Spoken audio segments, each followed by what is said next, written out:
नमस्कार, मी सुनील मधनर. आपण पाहतात STV 125 न्यूज चॅनल. आज आपल्यासोबत आहेत जागतिक कीर्तीचे शास्त्रज्ञ श्रीनिवास पावनकर सर. ते बेंगलोरला एका वर्कशॉपसाठी आलेले आहेत आणि आपण त्यांच्याशी बातचीत करणार आहोत. आणि शास्त्रज्ञ कशी निर्माण होतील, कशी निर्माण करावं लागेल आणि त्याच्यासाठी काय करावं लागेल या संदर्भात आपण त्यांच्याशी बातचीत करणार आहोत. आणि त्यांचं अमूल्य मार्गदर्शन आपल्या चॅनलच्या माध्यमातून आपण प्रेक्षकांपर्यंत पोहोचवणार आहोत. आपला उद्देश इंटरव्ह्यू घेण्याचा हाच आहे की सरांचं इंटरव्ह्यू पाहून आपले मुली शास्त्रज्ञ झाले पाहिजेत आणि ते सुद्धा जागतिक लेवलला गेले पाहिजेत. जसं सरांचंच कार्य आहे.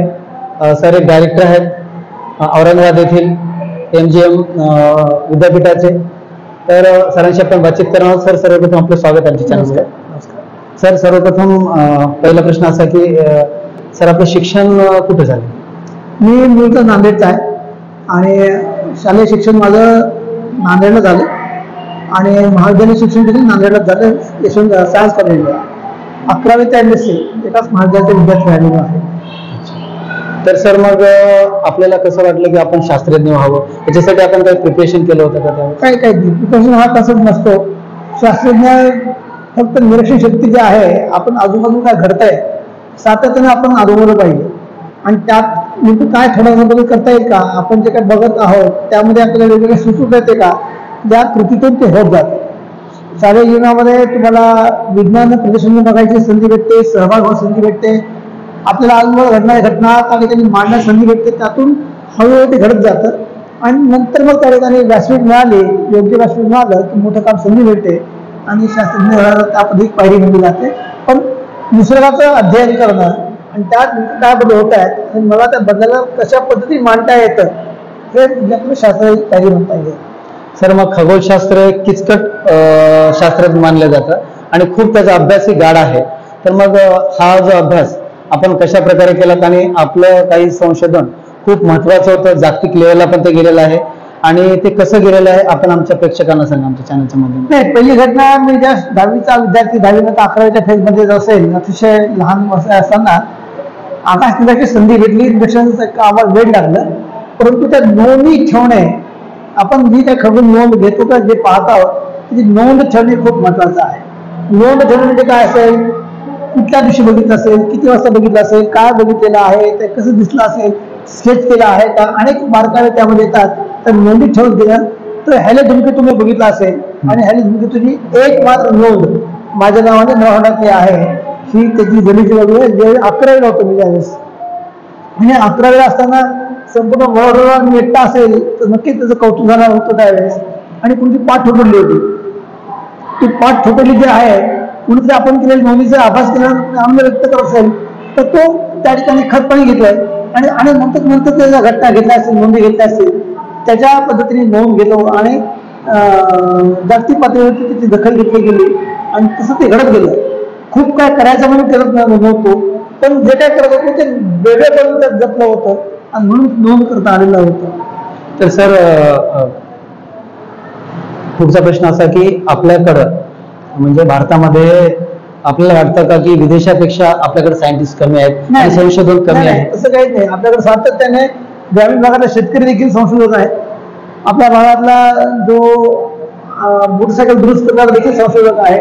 वेगवेगळ्या पद्धतीने क्लुप्त्या वापरून आपण अनेक प्रयोग सातत्याने करत असतो आणि ते अनेक ठिकाणी बदल समोर आले देखील आहे. आपण पेटंट त्या ठिकाणी आपल्या नावाने करत नाही आणि ते पेटंट दाखवत असल्यामुळं आपल्यावर संशोधकाची संख्या कमी दिसते, हे मत नक्की आहे. परंतु पेटंट दाखल करावेत, स्वतःचे हक्क जे काही बुद्धिमत्ता आपण जे नोंद केलेली आहे ते आपल्याला हक्क दाखवावे ठेवावेत आणि त्यातून आपलं जे कार्य आहे हे जागतिक पातळीवर नक्की देता येईल. पण आपला देश कमी आहे असं बिलकुल त्यात नाही आहे. सर, मग आपण पाहतो की जपान, चायना आपल्यापेक्षा 100 वर्षांना टेक्नॉलॉजीच्या माध्यमातून तसं काही नाही. आज तसं राहिलेलं नाहीये. IIT मध्ये सगळ्यात जगात कोण किती असते, सर्व ठिकाणी जे काही सुपर कंपन्या आहेत जगभरातल्या त्याचे प्रमुख कोण आहेत तर भारतीयच आहेत. असं आपण स्वतःला कमी महत्व देऊन जमणार नाही. आपण खूप प्रगत आहोत. आपल्याला पैसा देखील पाहिजे आणि स्वास्थ्य पाहिजे असेल तर भारत देशांना जातो. तर आपल्या देशात अकालिकाच्या काळामध्ये स्टार्टअप होत आहेत, वेगवेगळे प्रयोग होत आहेत, त्यातून आपली देखील कंपन्या आहेत त्या मोठ्या प्रमाणात जगभरात काम करत आहेत. लक्ष दिलेलं आहे. आणि सर असं होतं की आपण हा पूर्वीच एक प्रश्न बोललो होतो की काही शास्त्रज्ञ शेतकरी शास्त्रज्ञ असतात, काही मेकॅनिक शास्त्रज्ञ असतात, त्यांना एक शास्त्रज्ञ म्हणून दर्जा देता येत नाही. येतं ना, पण त्या ठिकाणी मी ते म्हणलं की आपण जे काही नवीन केलेलं आहे त्याचं तुम्हाला पेटंट दाखल करणं आवश्यक. आणि ते पेटंट प्रक्रिया आता भारत सरकारने नवीन याच्यामध्ये खूप सोपी केलेली आहे. आणि त्यानुसार तुम्हाला पेटंट नसेल, तुमच्या नावाने पेटंट नसेल, तो देखील शेतकरी असेल, तो देखील कारागीर असेल, हा शास्त्रज्ञाच्या मार्गावर येतोच की. आपण खूप सारे शेतकरी पाहतो, काहीतरी विद्यार्थी कमी वयाचे असतात, ते सुद्धा एक हेलिकॉप्टर पण तयार करतात. नक्कीच करतात, हो ना. मग त्या पद्धतीने काम करून हेलिकॉप्टरमध्ये युट्यूबला बघून तयार करणं वेगळं आणि वेगळ्या पद्धतीने मी तयार करता करता काही वेगळं.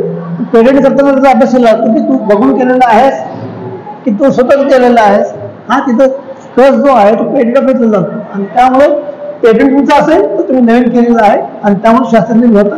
तुम्ही युट्यूबला तयार करून करत असाल तो शास्त्रज्ञ नाही. तर सर मग शास्त्रज्ञ होण्यासाठी विद्यार्थ्यांनी नेमका कसा अभ्यास केला पाहिजे आणि त्यांनी काय प्रिपरेशन केलं पाहिजे? नाही, भौतिक असेल, जीव असेल किंवा रसायनशास्त्र मूलभूत शिक्षणामध्ये आपल्याला सर्वसामान्य नियम काय आहे याची माहिती देतात.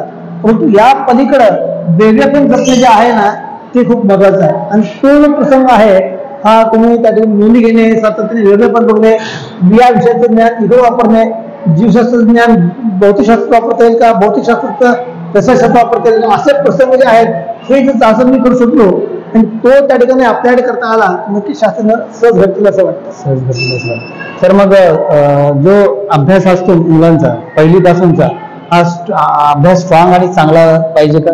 नाही, आता नवीन जे राष्ट्रीय धोरण जे येत आहे NEP 2020 ते अतिशय सुंदर आहे. मुलांना प्रयोगशील करणारा आहे आणि त्यातून मुलांना जे हाताला प्रॅक्टिकल निघून गेलं होतं ते आता प्रॅक्टिकल संधी मिळणार आहे. तो म्हणजे शालेय विद्यार्थ्यांना नव्हे, महाविद्यालयीन विद्यार्थ्यांना देखील या प्रयोगातून घ्यावा लागणार आहे. वेगवेगळे प्रयोग करत करत त्याला संधी मिळायची आहे. आणि त्यामुळं मी असं म्हणेन की आपल्याकडं राष्ट्रीय धोरण जे आता बदललं जात आहे ते खूप चांगलं आणि उपयुक्त आहे असं म्हणत आहे. आणि सर शेवटचा प्रश्न असा की शास्त्रज्ञ होण्यासाठी मुलांना कुठल्या कुठल्या डिग्री करावं लागतील आणि काय सध्या अवेलेबल आहेत का भारतामध्ये? आपल्याकडे भरपूर डिग्री आहेत. मी असं जरा आग्रह करेन, शास्त्रज्ञ होण्याकरता 7वी, 8वी, 9वी, 10वी हे जी 4-5 वर्ष आहेत, 7वी, 8वी, 9वी, 10वी 4 वर्षाचं जर काही भौतिकशास्त्र, रसायनशास्त्र, जीवशास्त्र आणि गणित ही 4 विषय जे आहेत हे आपल्याला मुखपाठ कसे होतील, तोंडपाठ कसे होतील, चांगला अभ्यास कसा करता येईल, हे जे 4 अभ्यास केले आपण शास्त्रज्ञाची सहजपणे त्या ठिकाणी आपण पोहोचू. नंतर BSc असेल, MSc असेल, पोस्ट ग्रॅज्युएशन नंतर PhD करता येते, पोस्टडॉक करता येतं, अनेक संधी आहेत. परंतु मूलभूत आपले 4 विषय जे आहेत, 7वी, 8वी, 9वीचा सिलेबस जो आहे हा खूप चांगला आपल्याला त्याची बारकावे आहेत हे आपल्याला कळले पाहिजे. खूप चांगल्या पद्धतीने डिझाईन केलेला सिलेबस आहे आणि त्यातून आपल्याला नक्कीच शास्त्रज्ञ होता येईल. तर हे ते श्रीनिवास आमकर सर ज्यांनी आपल्याला वेळात वेळ काढून आपल्याला सरांनी वेळ दिलेला आहे आणि विद्यार्थी शास्त्रज्ञ कसं होतील आणि त्यांनी असं विस्तृत असं मार्गदर्शन केलेलं आहे. आज आपण जी कार्यशाळा ते घेत आहेत ते उत्तम अशी त्यांनी डिझाईन पण केलेलं आहे. आणि सर तो डिझाईन आपण जे केलेलं आहे जे आता चालू आहे तर आपल्याला कसं वाटलं की विद्यार्थ्यांनी कट करावं आणि डिझाईन करावं? नाही, भाग हा की कृती येण्याकरता आवश्यक आहे. मी एखादी वस्तू तयार करताना मी स्वतः केलं ना त्याचं स्वतः कौतुक आहे. मी हातात दिलं त्याच्या आवडणार नाही, पण मी स्वतः कट करतो आहे, मी जोडतो आहे. आता स्क्रीन येणं जे पार्ट आहे तो त्यात अनावृत्त केलेला आहे. अदरवाईज जे मार्केटला विकत भेटतंय, मार्केटला विकत मान नाही बघणार, पण मी आवड निर्माण करण्याकरता मी कट केलेलं आहे, मी बघणार आहे. बघणाऱ्यानंतर त्यात आवड निर्माण होते आणि त्याच्याकरता ते सगळी कार्यशाळा घेतलेली आहे. सर हबल दुर्बीण सारखी आपल्या इंडियामध्ये अशी कोणती दुर्बीण आहे? आपण भारताने ॲस्ट्रोसॅट वगैरे आपण मानव विरहित आता एक्सरे वरती असेल, ॲस्ट्रोसॅट असेल, आपण दुर्बीण सोडले तर हबल ऑप्टिकल आहे. बाकीच्या एक्सरे वरती असेल ते बाकीच्या वरती भारताने दुर्बीण सोडलेली आहे. चायनाने पण मला वाटतं शक्तिशाली कशी दुर्बीण त्यांनी तयार केलेली आहे, त्याच्याविषयी काय सांगू शकतो? त्यांच्या त्या ठिकाणी काय की सारखी वेगळी केलेली ऑप्टिकल मध्ये काम करतील, रेडिओमध्ये काम करतील. तर आपलं काय भारतामध्ये असं काही चालू आहे? आपण TMT वरती काम करतोय. जे हवाई बेटावरती जे TMT आहे त्याचं काही काम भारतामध्ये आपण कॉन्ट्रीब्युशन करू. आपल्याला मोठं काय करायचं त्यांनी आपण जागतिक पातळी प्रोजेक्ट जे आहेत त्यामध्ये आपण काम करतो असं काम करतो.